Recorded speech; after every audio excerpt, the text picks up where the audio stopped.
Hey, everybody. In this episode, we're going to be talking with Rene Rodriguez about positive characteristics of good people and leaders. Let's get started. Perfect doesn't exist. The pursuit of better is how we should live.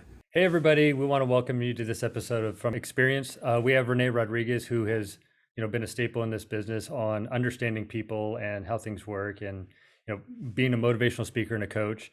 I wanted to introduce you real quick, Rene, but I guess we can just get started with a real simple question, which is, how did you get from the very beginning to where you are now? I think the simplest shortcut was wanting, being a basketball player and playing basketball throughout high school, thinking I was going to play more through college and getting cut, realizing that basketball was not my career, thinking I had nowhere to go, and having an opportunity to ask a CEO of a very large organization, what's the one thing I needed to do to be in his shoes when I grew older. And he looked at me and he said, you learn how to sell. And if you learn how to sell, you'll always be employed. So I went and got recruited by a cookware sales company. It sold cookware door to door.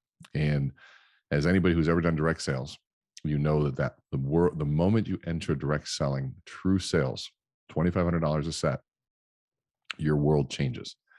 You start getting opening up to the concept of persuasion, of body language, of how you use your voice, of presentation styles and the numbers and all the things that truly start making an impact on how you view things from the world of selling.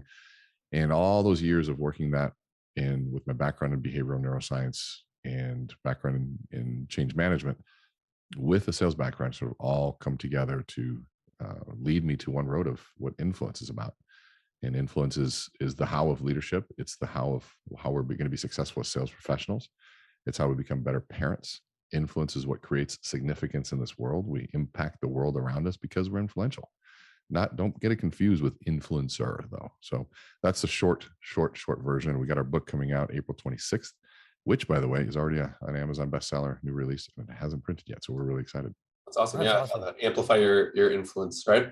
Yeah. Awesome. Yeah. And you've been in this line of work for the past 25 years.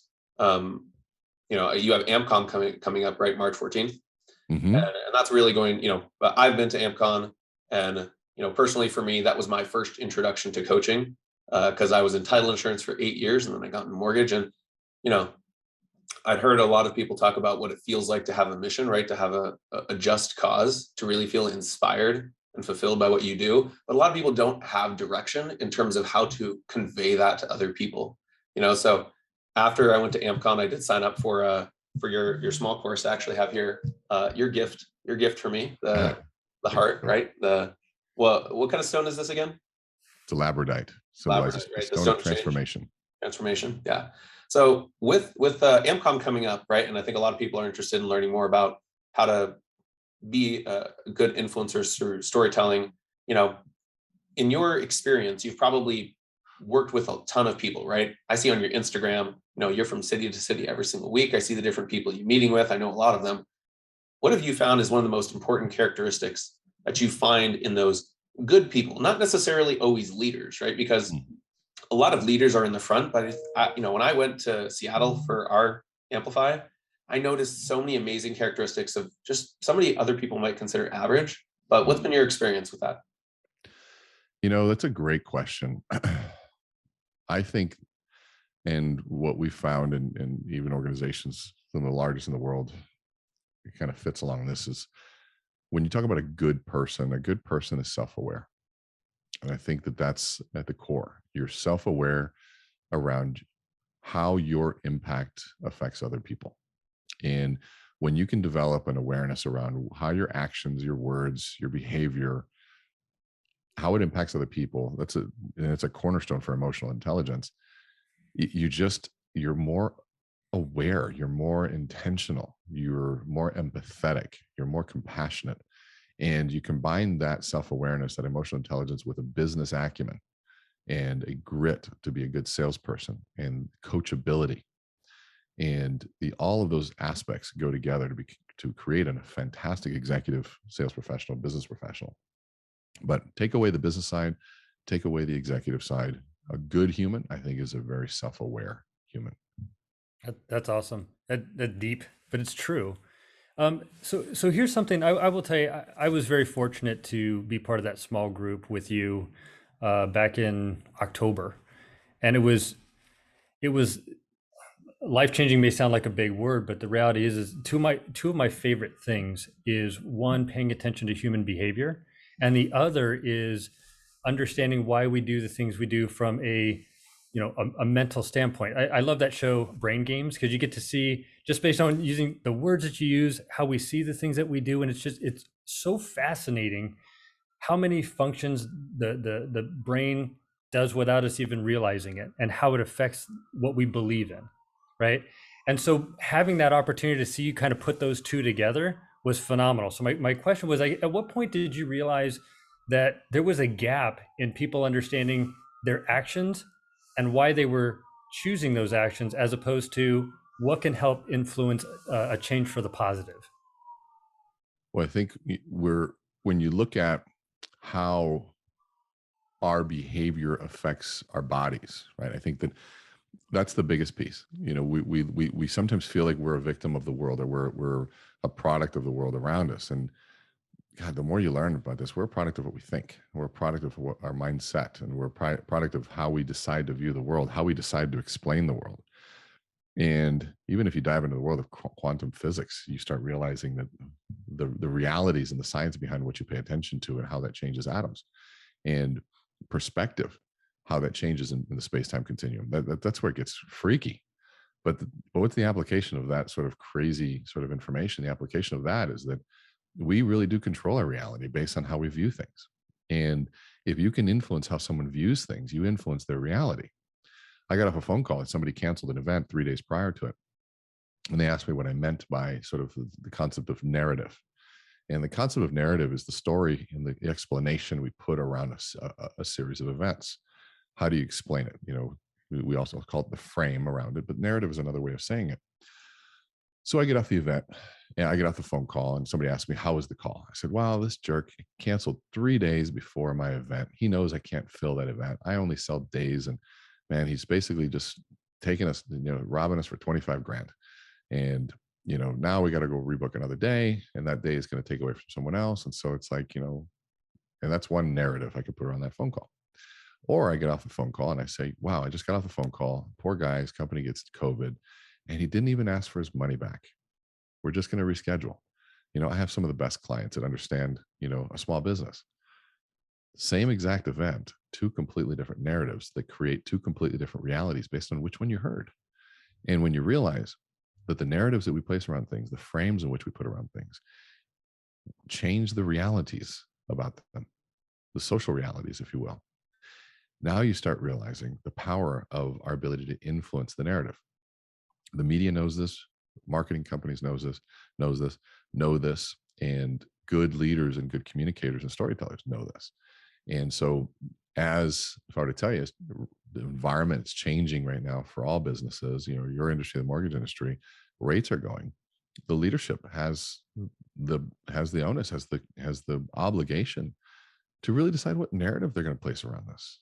Some people are saying, hey, this is going to be a tough coming year. I mean, we're coming off low interest rates, and it's still going to be our third best year ever, but it's still going to be a pretty big shift. Or somebody that stands up there and says, hey, interest rates went up, and this is the best thing that could have happened to us, because here's what's going to happen.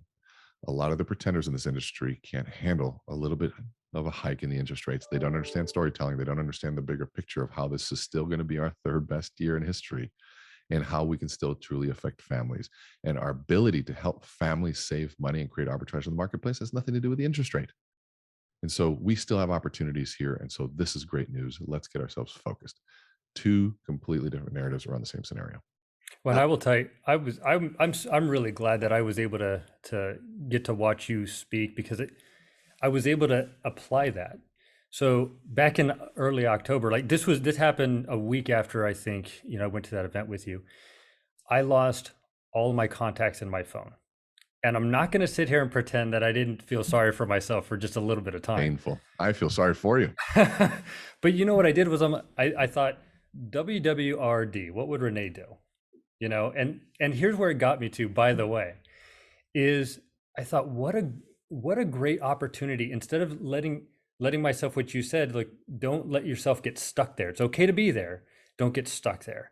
Was, why don't I look at this as an opportunity to reconnect with people and say, hey, look, lost you my phone. As I put you back in, I decided, what a great opportunity to be able to just reconnect, see how you're doing, stuff. And I will tell you, from October until most recently, I've had some of the most amazing conversations, and it's been great. And I say, couldn't have done that without. Sometimes we have the answers, we just don't think about them, right? And so this was quite kind of my question to you, even though I took a long time to get here, is something that I tell my kids. I don't care what your opinion is. I care about why you have it. And what I've noticed is, typically before somebody takes an opinion and makes it a belief, they only ask themselves maybe one or two questions deep. And so I'm just kind of curious, like, what your thoughts are on how deep the stereotypical person goes before they have a belief, and how deep you think they should go before they should start believing it. Not going deep enough is part of the challenge, especially in today's social media world, where everything is such sort of the simple sugar, quick, fast food type information, where we give quick opinions, that thing that hits our system one dopamine levels, and we hit it quick hit. We want to share it, and that's really what we're trying to do. And I think we need to start thinking deeper. We need to have rational thought. We need to have critical thinking and challenges and devil's advocate, and sit and philosophize on, what do we believe around this? I love how you put that. I don't care what your opinion. I care what why you believe that. I care what you think. I care about why you believe it. I think that's a great way to put it, because it forces people to think and to ask tough questions. All cults and things like that were created because people didn't think. They just took things at surface level. Contrary opinions and conflict is good. Resistance is a good thing at the right level. You look at resistance in Ohm's law in terms of electrical circuitry. You have to have a resistor. If not, the electricity will blow out the fuse. But you have to have just the appropriate amount of resistance in ideas and creativity and innovation, because it makes it for better. It forces truth to come out. So I think that's fantastic. So how far should people go? Here's my answer to that question always. Or my question: how much story should I tell? How deep should I go? As much as necessary and as little as possible. This Zoom meeting that we're on, right? We have input and output, right? As far as audio, right? We have our input microphones and our output speakers. And a lot of the times, what you were sharing, Rene, is so powerful about kind of that filter, right? The filter that you put in front of both. Because if your input, right? Like if you heard someone say something, but you put the negative spin on it, then guess what your output's going to be? So you said it's awareness, right? It's the awareness to consciously choose. I heard what they said, but what my output is doesn't have to be in line with what other people would normally do, right? That's an internal thing that I feel like you have to grow to. How do you help people kind of get on that path? My approach, I think, might be a little different. I like to help people see the impact of inaction. Like, here, how the passage of time happens. It's so relative, and we think 5 years from now is so far, but yet 5 years ago, it wasn't that long ago, but yet so much happened. It's like this whole relative sort of thought. Somebody literally was in one of our sessions, and we were talking about them taking over this huge team in 5 years, and they were like, well, but I'm just not even ready. I'm like, and they literally just got out of a cult. And I said to them, well, you're not ready? I go, 5 years ago, you were in this cult. What do you think is going to happen in 5 years from now? And they started laughing so hard. They go, you're so right. And we overestimate a lot of times what we can do in a year. Meaning we try to do so much in this next year. We have to accomplish all of these things, and we make these big, huge goals. But yet we underestimate what we can do in 2 to 3. And we realize that this might be a 2 to 3 year plan. It might be a 3 to 5 year plan. And lives can be completely different in that time period. And the other piece of it too, I think people forget, is they only think about the change as the end. They forget about the process through the change. Every day is going to feel different. Every day is going to feel unique if you're on the process of changing, and you should be able to enjoy each one of those steps. I tell my kids all the time, you're only alive during the journey. This whole concept of reaching some sort of end goal doesn't exist. It's just not there. And if you think there's some goal, I mean, how many times have you achieved a goal and you get there and you're like, okay, this is great. You celebrate maybe a little bit, then you go, okay, what's next?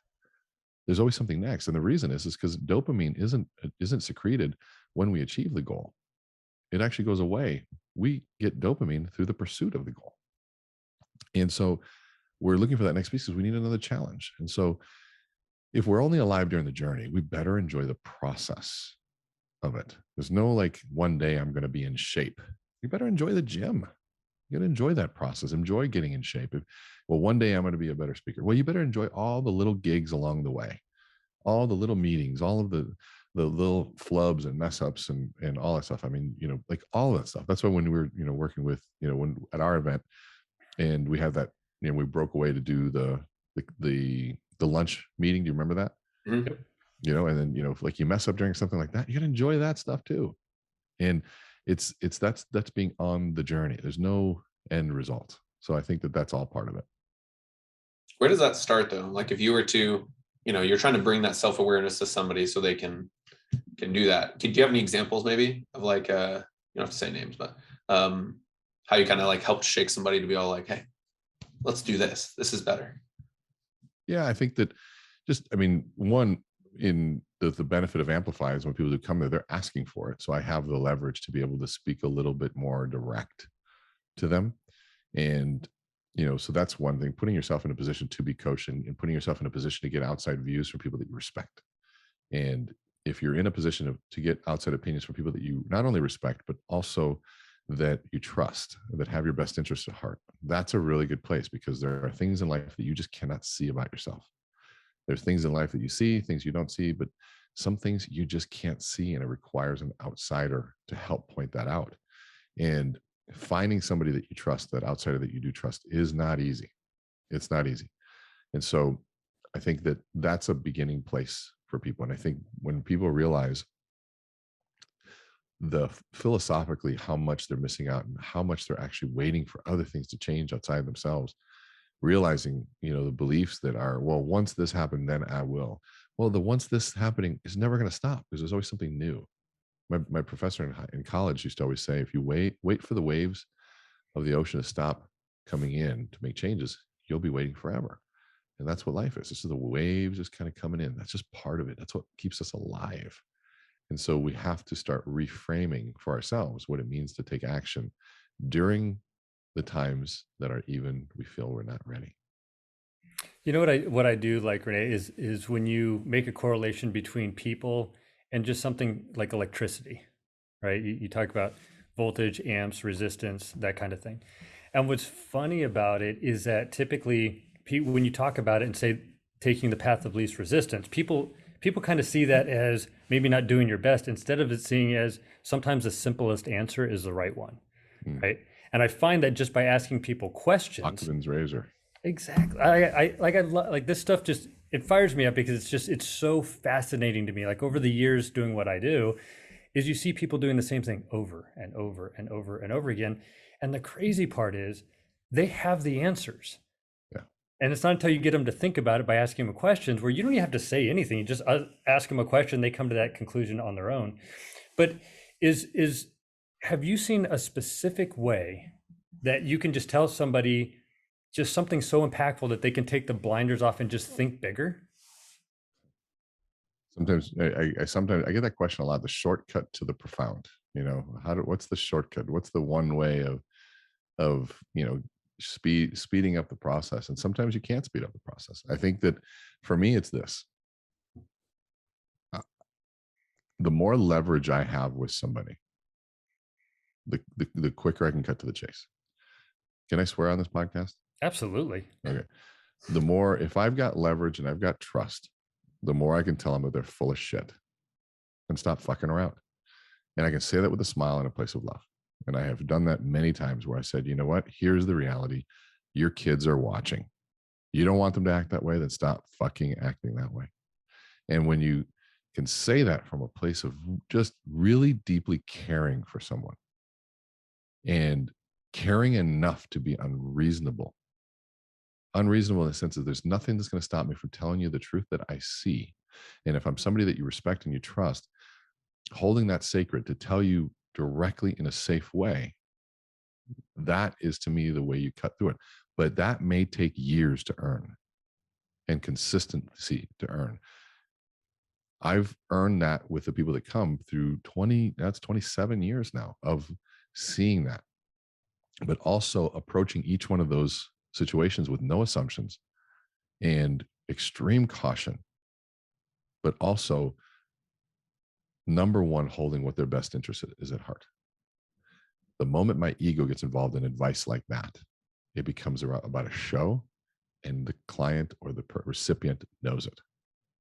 But if it comes from the heart, they'll listen.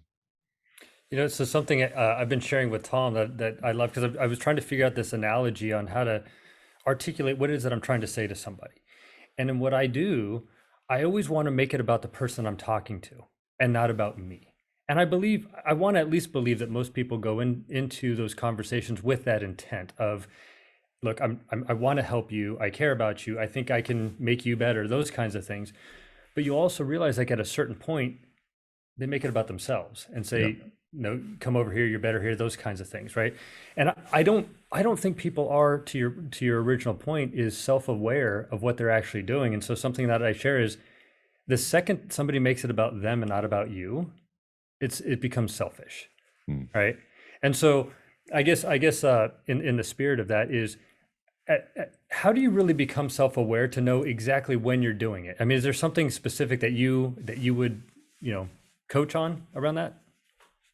Gosh, the funniest thing is, I tell people the person that scares me most is the one that says that I'm very self-aware. And so I even caution myself on saying that I'm self-aware. I like to think that I am, but man, there are way too many times that I am just not. And I think self-awareness requires a surrender to making sure that that you're constantly introspecting and self-reflecting, number one. Two, and then you're surrounded by people that can give you the honest feedback.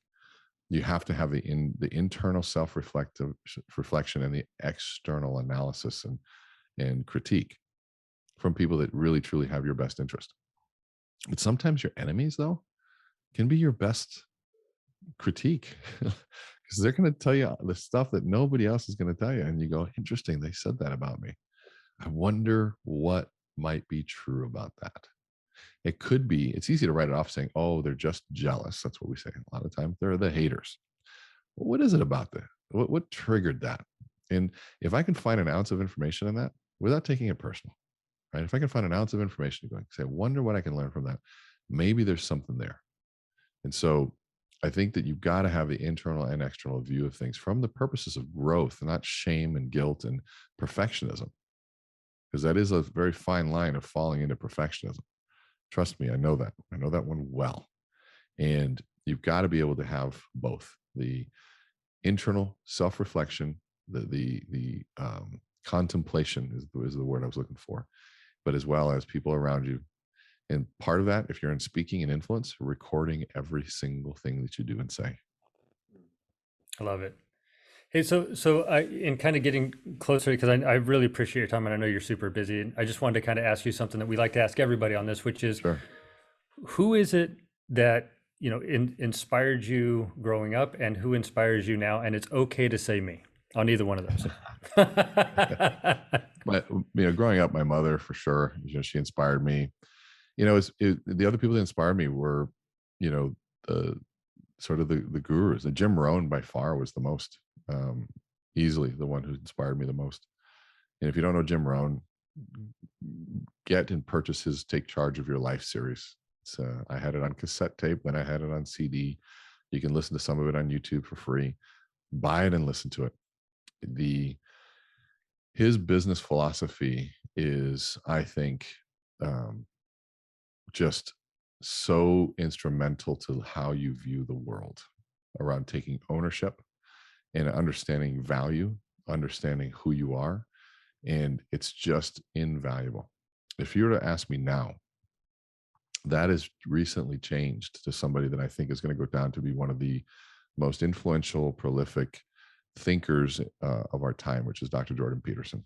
And I know that he's becoming more and more popular, but I think it's his views on philosophy, his views on what's happening politically right now, his views on so many things that are fair, and yet very, very, very powerfully delivered. But I've watched him nonstop for almost this last year, almost every day. And I watch him and I listen and I dissect. And he is fair. And I've never seen him be cruel or mean, even in the face of people calling him all sorts of names. And so, do I think he's right about everything? Nobody's right about everything. But is he the kind of person that forces us to think differently? Yes. And do I like how he thinks? Yes. He's a clinical psychologist, but he's also one of the most well-read humans around. I mean, the guy's a genius. So Jordan Peterson he's blowing my mind. I really do like Jordan Peterson. In fact, not only does he have a great last name, but I do truly feel, just listening to, the topics that he has discussions around, he's probably, if people really pay attention, one of the most fair and truly, middle area of whatever he's talking about. And It's that's truth. really hard to find. And I think, and you can actually explain to this too, is that I find that people seem to gravitate towards people that talk about what they believe in versus wanting to just have information from an unbiased party who can kind of give you an idea of what's going on both sides and make an opinion from there. Yeah. He's amazing. Yeah, I love that, Rene. It seems like, actually everyone we've kind of had on this podcast so far, they have somebody who maybe inspired them when they were young, but I've actually noticed that everybody seems to have multiple people that also inspired them now. It seems to be a trait where it's like, if you've really opened up, kind of matured, where it's like, I'm taking in, a lot. And Yeah. you got to be careful how you filter, because there's a lot of polarizing topics out there. But, again, if we're self-aware, then let's be honest with ourselves and not be mindful of how much negativity we are creating versus how much actually exists. Well, awesome. So Rene, let's see. AmpCon is on March 14th, right? In Las Vegas, Caesar's Palace. Yes. March 14th, Caesar's Palace. And got a one-day AmpCon event, which we're super excited. It's going to be followed by the Momentum Builder Conference. Right. Now, I don't know if you know this, but we've got two pretty cool guest speakers coming to AmpCon. I saw the first. Who's the second? Or who for those who don't know? Yeah, Rorion Gracie is the founder of the UFC. He's if you've watched the UFC, he's the guy that came up with the idea. It's his father who's the founder of Gracie Brazilian Jiu-Jitsu, Helio Gracie, and the one that everybody knows, Royce Gracie, is Rorion's younger brother. And hearing the story about how things came together, why they chose Royce versus some of the other ones. Royce was one of the smaller, weaker ones, and still beat everybody. But they wanted to prove to the world that this was the martial art and that everybody needed to have. And now this family, it's not about hurting people. This is about true protection and self-defense. And they have saved so many lives, helped so many people overcome bullying, and they changed the face of mixed martial arts and in martial arts forever. But he's a dear friend of mine, and I've helped him through understanding, navigating sort of the speaker world. And when I asked him to come, he was delighted. He's also wrote a blurb on the back of our book, and he's excited. But the other one is the real Brad Lee. I don't know if you know who he is, but if you don't follow the real Brad Lee on Instagram, I think he is behind a lot of the content that you'll see out there. He's an entrepreneur, owns many different businesses. He's one of the original guys who found and discovered Grant Cardone and helped Grant build his original businesses to be able to fund a lot of what you see Grant doing right now, and how we know Grant and the strategy behind social media. That came from Brad, and Brad owns a company called Lightspeed University, or Lightspeed Virtual Training, where he went and sold Tony Robbins and Zig Ziglar and Damon John and you name the name, they're all on his virtual system. And it's not a online video training. It is truly a system where you choose your own adventure as you learn. Would you like to do this or this? And you click on the screen and it walks you through to another place. And so he's a brilliant businessman and one of the most genuine people you'll meet, and is no BS either. So, and he's fun to watch on social media. Fantastic. And if somebody wants to sign up for AmpCon, go to ampcon.live, ampcon.live, And our early bird right now brings our pricing from $5.95 to $4.95. And if you're listening to this, if you use, I think we've got about a week or 2 weeks from now, the code Rene100 will give you an additional $100 off. So you're $3.95. And if you're listening to this and you're a Neo employee, get with these guys, because we just got off the phone and you guys have a ridiculous discount that your team had negotiated. So, and they're paying for a big portion of you guys. So get with that. And yeah, AmpCon and our book and all that good stuff. MeetRene.com is you can find all that stuff too. MEET, not MEAT. We'll go ahead and put that link on the broadcast as well. And if you guys want to know how we mentally manipulated Rene into giving us that discount, feel free to connect with us. But by the way, we really appreciate you guys joining us. And if there's any question or characteristic or trait you want to know about and have an idea for us, throw it at us and we'll do it. Rene, can't thank you enough for being on this. Like I said, the impact that you've had in the short amount of time since I first met you, looking forward to seeing you again in March, and appreciate you being on our podcast. I appreciate you guys. Thanks for having me on. Thanks, Rene. Take care. Take care.